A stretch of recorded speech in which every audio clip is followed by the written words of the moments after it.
Hi, my name is Tracy. Welcome to week 2 of Writing Your Way Home. After week 1, we've become a little bit more familiar, and I want to share with you a story. When I was 7 years old, I got lost in the woods across the street from my neighborhood. All of my other friends had gone home for supper, and I ran back to get my sweater, which I had hung on a branch, because I knew that going home without that sweater would get me in deep trouble. So I went back to where I thought my sweater was, and I couldn't find it. And the more I looked, the more lost I became. I had no idea where I was, and I did what any normal 7-year-old would do. I started to cry.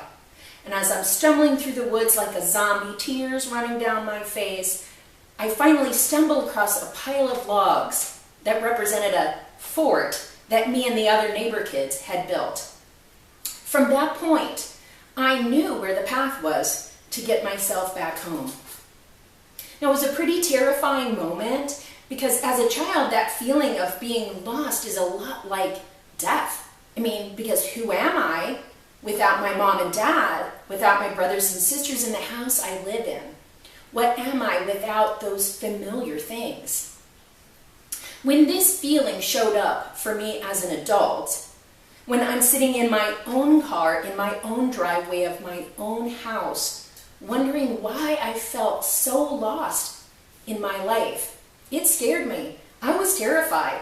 I did what any 30-year-old woman would do. I cried, and I cried a lot.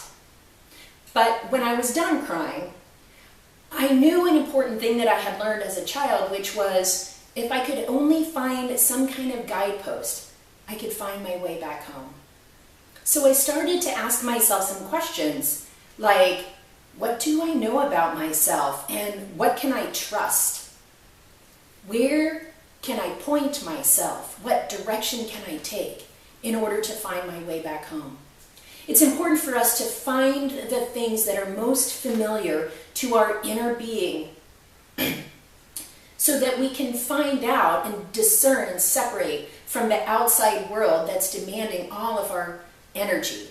When we can find those inner things that lead us and guide us to our way back home, we can become more comfortable in our lives. So that's what week 2 is all about, exploring the feelings of being lost and how to look for guideposts when we are. So good luck with the writing. Remember, no censoring, no filtering. Set your timer and write for the amount of time.